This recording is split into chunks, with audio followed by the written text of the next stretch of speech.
Fala pessoalzinho do Atar, tudo bem? Tudo ok com nós aí? Tá aqui eu e o Odair para falar de Grêmio, mais necessariamente de Grêmio. Não fala assim, Odair, o Grêmio está na semifinal da Copa do Brasil, está em terceiro do Campeonato Brasileiro, com um jogo a menos. Se ganhar esse jogo a menos, passa a segundo. Claro que alguns bons pontos atrás do glorioso Botafogo, mas será o segundo colocado.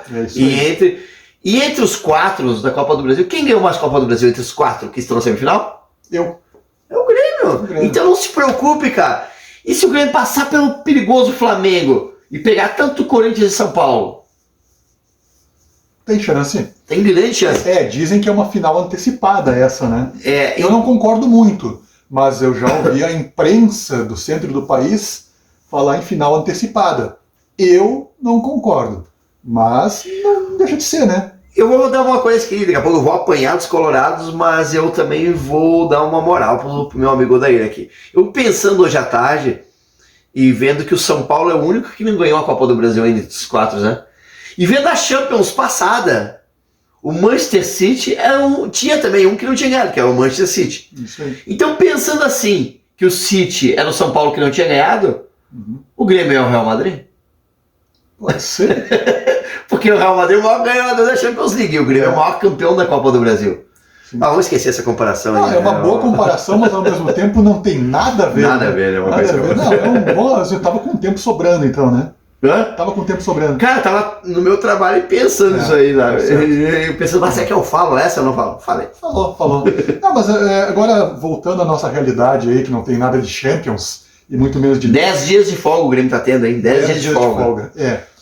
Graças ao Corinthians, obrigado Corinthians, que precisou aí mudar o calendário, e aí o Grêmio tá com um asterisco na tabela do Campeonato Brasileiro, 10 dias de folga, 10 dias de folga pro joelho do Luizito, 10 dias de folga para o Grêmio tentar correr contra o relógio, para contratar jogadores, para botar no time, correndo. Tem 3 aí, jogadores aí. Um deles é o Luan, que vai ser o nosso falso 9 a partir de agora. Então são 2, né? Então, mas enfim, tem o Iturbe, né? Que já... Então são 1, então é só 1. Mas falam, hein, o Grêmio tá atrás no centroavante. Qual seria esse 1? Cara, falaram em tantos nomes, cara. Falaram no Muniz, que tá na Champions League. Falaram e esse Flamengo? Falaram no Diego Costa. Tem essa novela do Michael, que eu já tô de saco cheio. Estão falando agora num uruguaio que tá no Manchester lá, encostado, que tem 21 anos, mas que o Manchester não quer liberar. Não lembro o nome desse cara. Então tem tantos nomes aí que eu até nem vou cansar a minha beleza falando em tanta especulação. Eu acho que por respeito à torcida, eu acho que a imprensa tem que parar de ficar fazendo tanto festeirê de nomes aí. Mas é o trabalho da imprensa. É o trabalho da imprensa, mas assim, eu vejo alguns influencers botar, como nós, mas alguns que trabalham muito mais com o clickbait, que querem só o teu clique, botam aí 30 vídeos com o Michael na capa, mais 28 vídeos com o Diogo Costa, e dizendo assim, bomba, é pra agora, acertou, só falta assinar, sabe? E nisso a gente tá há 3 meses, cara, então, cara, o torcedor fica meio cansado, já perde a credibilidade. Então, assim, não tem nada definido, Luan tá chegando, isso sim, é só uma questão de papelada, mas tá tudo certo. O Luan vai voltar pro Grêmio, já voltou pro Grêmio, pode esquecer. Tem o Iturbe e a gente precisa de mais 1 ou 2 jogadores aí. Seria um sonho, Michael, mas acho muito difícil, cara. É muita grana. E não sei se dá tempo também, a tempo do Michael vir, se integrar e poder entrar a tempo de jogar, porque o jogo do ano é o Flamengo. Então a gente precisa ter soluções pro jogo do Flamengo. Não adianta trazer o Michael para jogar em setembro aqui. Aí acabou. O Grêmio já pode estar eliminado da Copa do Brasil, vai estar 18 pontos do Botafogo. Não adianta nada daí. Aí não adianta. A questão do Grêmio ter jogado. Saiu os sorteios da Copa do Brasil hoje, é 1h15 da tarde. E o Grêmio vai jogar a primeira partida dentro de casa. Dia 26. Você acha vantajoso ou não? Tu acha que o Grêmio teve sorte ou não? Não, eu prefiro sempre jogar a última em casa. Eu tenho essa, né? Como a gente falou num outro conteúdo nosso, times argentinos preferem ao contrário, né? Então, eu Eu acho melhor jogar a última em casa, porque tu traz para casa o resultado, A responsabilidade é do outro time. Se tu faz o resultado, de repente tu sai vivo do primeiro jogo, né? Até uma derrota por 1-0, ou um empatezinho, uma coisa assim. Mas agora, se tu em casa já faz 1-0 magro, sabe? E tem que ir para um segundo jogo, e aliás demora o segundo jogo, é quase um mês depois do segundo jogo contra o Flamengo. vai ser as distâncias vão ser graças à CBF. Como sempre. E o detalhe é que no segundo jogo, se o Grêmio contratar alguém no meio tempo, ele não pode inscrever. Então... Agora uma pergunta que eu quero te ver o que tu vai me dizer. O Grêmio se livrou aí de Thiago Santos, que era vaiado todo o jogo pela torcida, que era um problema, e o Renato era apaixonado por ele. Sim. Diogo Barbosa, sim, que tu amava ele, né? Que Deus o tenha agora. E aquele volante que era do Cruzeiro, foi pro Real Madrid, Lucas Silva. Voltou pro Cruzeiro. O Grêmio se livrou dos 3 problemas, aparentemente 3 problemas, né? A pergunta que eu quero te fazer: trazendo o Luan, o Grêmio não tá trazendo um problema que tinha se livrado? Sim, não, eu sou totalmente... Essa é a pergunta que eu faço, tá? Entendeu, né? Sim, entendi. Eu sou totalmente contra a volta do Luan. Profissionalmente, não existe isso. Se tu for olhar, qualquer pessoa que tire a paixão de lado, o Luan é ex-jogador há 5 anos, pelo menos. Ex-jogador há 5 anos. Infelizmente. Né? Infelizmente, talento tem. Mas, cara, sinceramente, alguém acha mesmo que o Renato recupera jogador, como tem essa fama? O Renato não recupera ninguém, cara. Quem recupera é o próprio jogador. E o Luan já demonstrou que não quer jogar mais futebol. O Luan está satisfeito com os 800 mil dele por mês, há não sei quantos anos aí. O Luan só quer festa, não tem mais cabeça, não tem mais maturidade. O Luan sempre dá problema fora de campo. A questão é que o Luan jogou num time em 2017 e 2018, um time encaixado.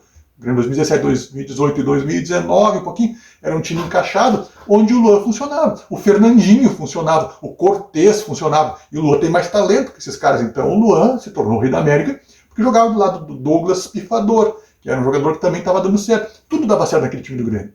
Só que agora é outro momento. Eu não traria o Luan. Tanto que o Guerra deu uma entrevista ontem, Alberto Guerra deu uma entrevista ontem, dizendo que ele falou muito claramente que o Grêmio contratou também o Luan pelo fator humano. Por meio Sim. que ele, eu não sei se ele falou exatamente essa palavra, mas ele falou na questão da gratidão pelo que o Luan fez pro Grêmio. Mas, cara, o Grêmio não pode ser uma instituição de... Eu espero que o Luan venha aqui e nos ajude muito, e que vocês possam pegar esse vídeo e dizer assim, tu estava errado, problema nenhum. Mas hoje, eu tenho que falar com o que eu vejo hoje. Hoje, eu não contrataria. Isso aconteceu nos anos 90 com o Jardel, né? Sabia? O Jardel saiu do Grêmio, virou em Portugal, aquele fenômeno de gols lá, e, né, que ganhou. E ele entrou naquele marasmo parecido com o do Luan aí, né, o Jardel. E em certa época ele foi oferecido ao Grêmio, ali, não lembro se foi em 99, 2000, 2001, alguma coisa assim. Foi nessa época, ele foi oferecido e era o Odoni o presidente do Grêmio. E o Odoni falou justamente essa palavra: o Grêmio é muito agradecido ao Jardel. Essa frase, é muito agradecido ao Jardel, a gente gosta muito de Jardel, foi um dos melhores atacantes que eu vi dentro do Olímpico, camisa do Grêmio, artilheiro, deu Libertadores para nós, mas o Grêmio não é uma casa... Santa Casa de Misericórdia, né? Isso, de recuperar... E na verdade o Jardel se jogou fora, e a mesma coisa do Luan. Pra mim, é minha opinião, tá? Eu não gosto de estilo de jogador igual o estilo do Luan, mas ele foi importante para aquele Grêmio, como tu falou. E na minha cabeça eu tenho até hoje aquele gol que ele fez contra o Lanús, aquele gol de por cima, lindo gol, que fechou linda a Libertadores do Grêmio, foi conquistado, e ele se tornou o reizinho, que pra mim teve dois jogadores, um que jogou mais que ele e um que foi mais importante. O goleiro pra mim foi mais importante, o goleiro, né? E o Arthur jogou mais que ele, pra mim, naquele time, tá? Mas pela posição dele, né? Pela posição, fez os gols, tudo, o espetáculo desse último gol. Mas naquele momento que ele fez o gol contra o Lanús, que ele foi para a torcida do Grêmio, no canto lá, ele foi pensando, bom, agora eu vou aproveitar a minha vida. Sim. Naquele momento. Tanto que foi para jogar contra o Real Madrid, não, ninguém, né? Sim. Então, e ficou ainda mais 1 ano e meio ou 2 anos nas mãos do próprio Renato no Grêmio, né? E não fez nada. A gente não pode esquecer que quando ele saiu daqui ele era reserva, né? Sim. Por isso que eu tô dizendo, ele Era foi vaiado. A torcida foi num dia no CT jogar pipoca no Luan. no carro dele, lavaram o carro dele de coisa, um monte de coisa. Então, né? Foi pego também, foi mandado embora do condomínio em Porto Alegre, né? Isso. Fazer a festa. A festa não é. As festas eram tão bagaceiras, vou usar a palavra. Não era dentro da mansão dele. E sim era fora da mansão, onde tinha famílias, crianças e coisas. Diz que era. E diz que não tinha horário, né? Não tinha horário, era 10 da noite, 11, 1 da manhã, 5 da manhã, 10 da manhã, era a festa É o terror da vizinhança, né? Então, cara, lamentável que vimos aquilo. Eu também, eu acho que pro Grêmio não se recupera mais um jogador de 30 anos que não tem a vocação da vontade. A vontade, entendeu? Já viu na cara do cara, já vê que ele não tem vontade. Ele já não tinha quando ele era estrelinha do Grêmio, né? Ele já não tinha essa vontade. Vejamos, né? Tomara que a gente se contradiga e tomara que o Luan, né? Pelo menos eu acho, tomara que o Luan arrebente. Mas o Grêmio, acho que não é por aí. Feito. Gente, valeu. Um abraço. Bota like pra nós aí, se inscreve no canal e é nóis aí. Deus abençoe. Valeu. Valeu.